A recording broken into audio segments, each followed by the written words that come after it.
Right ఇక బులెటిన్లో breaking చూస్తున్నాం. కాళేశ్వరం ప్రాజెక్టుపై పీసీ ఘోష్ నివేదికను రద్దు చేయాలని హైకోర్టులో మాజీ secretary Shailendra Kumar Joshi cash petition దాఖలు చేశారు. తమకు కేవలం సాక్షిగానే పిలిచారని పిటిషన్లో ఎస్కే జోషి పేర్కొన్నారు. ఘోష్ కమిషన్ నివేదికపై స్టే విధించాలని పిటిషన్లో జోషి తెలిపారు. రైట్, ఇదే విషయానికి సంబంధించి మరింత సమాచారాన్ని మా క్రైమ్ బ్యూరో చీఫ్ భాస్కర్ అందించేందుకు సిద్ధంగా ఉన్నారు. భాస్కర్, చెప్పండి. కాళేశ్వరం ప్రాజెక్టుపై పీసీ ఘోష్ నివేదికను రద్దు చేయాలని హైకోర్టులో శైలేంద్ర కుమార్ జోషి క్యాష్ పిటిషన్ దాఖలు చేశారు. దీనికి సంబంధించి అప్డేట్స్ ఏంటి భాస్కర్? హైకోర్టులో ఇవాళ మాజీ secretary Shailendra Kumar Joshi cash petition దాఖలు చేశారు. కాళేశ్వరంపై పీసీ ఘోష్ నివేదికను రద్దు చేయాలని కోరిన మాజీ ఇరిగేషన్ సెక్రటరీ తమకు కేవలం సాక్షిగానే పిలిచారని పిటిషన్ లో చాలా స్పష్టంగా పేర్కొన్నటువంటి ఎస్కే జోషి ఘోష్ కమిషన్ నివేదికపై స్టే విధించాలని కోరుతూ ఆయన పిటిషన్ దాఖలు చేశారు.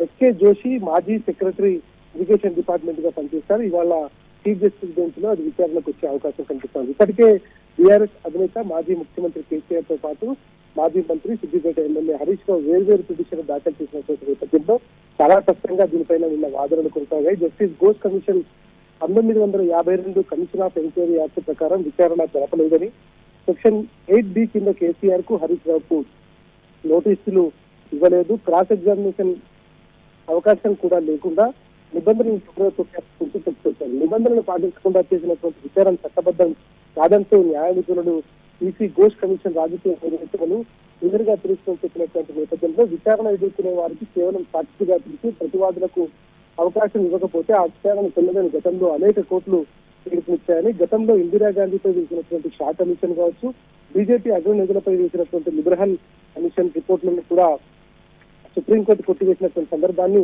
ఈ సందర్భంగా చీఫ్ జస్టిస్ బెంచ్ చెప్పుకొచ్చారు. జస్టిస్ బీసీ ఘోష్ కమిషన్ నివేదిక న్యాయస్థానం ముందు నిలబడలేదని నేపథ్యంలోనే రేవంత్ రెడ్డి సర్కారు ఆగమేఘాల మీద అర్ధరాత్రి చర్చపెట్టి సభలో ఈ డిసిషన్ తీసుకోవడం జరిగిందనేటువంటి కూడా ఆ విషయాన్ని కూడా చెప్పుకొచ్చారు. జస్టిస్ పీసీ ఘోష్ కమిషన్ నివేదికలో రాజకీయ సాధింపు ఉంది అనేటువంటిది చాలా స్పష్టంగా తెలుస్తోందనేటువంటి అంశంతో పాటు సహజ న్యాయ సూత్రాలకు ప్రజాస్వామ్యానికి విరుద్ధంగా జస్టిస్ ఘోష్ కమిషన్ ఎందుకు పాటించలేదు అని కూడా సందర్భంగా చెప్పుకొచ్చారు. విచారణ ఎదుర్కొనే పౌరులు గాని, అధికారులు గాని, నాయకులకు గాని తమను తాము రక్షించుకునే హక్కుల చట్టం కల్పించింది 1952లో విచారణ ఈ కమిషన్ సంబంధించినటువంటి 1952 కమిషన్ యాక్ట్.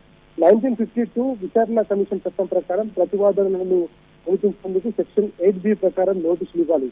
కేసీఆర్ కు కానీ, హరీష్ రావుకు కానీ, మాజీ ఐఏఎస్ అధికారులకు కానీ, ఇంజనీర్లకు కానీ డిఫెండ్ చేసుకునే అవకాశాన్ని పీసీ ఘోష్ కమిషన్ ఇవ్వలేదనేటువంటి సందర్భంగా నిన్న వాదనలో చెప్పారు. కాబట్టి నిన్న రాజకీయ ప్రేరేపితంతో చేసినటువంటి కేసులో అధికారులు కూడా ఉన్నారు. కాబట్టి ఇది కేవలం రాజకీయం పబ్బం గడుపుకోవడానికి చేసినటువంటి కమిషన్ తప్ప ఇది ఎక్కడా కూడా కమిషన్ 1952 కమిషన్ ఆఫ్ ఎంక్వైరీ పాటించలేదనేటువంటి చాలా స్పష్టం. ఇదే అంశాన్ని ఇవాళ ఆయన చెప్పబోతున్నారు.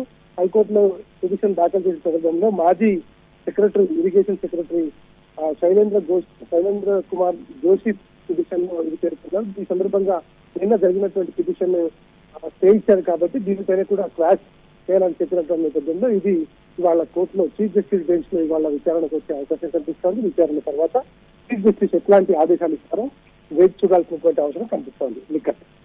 Right, thank you Bhaskar.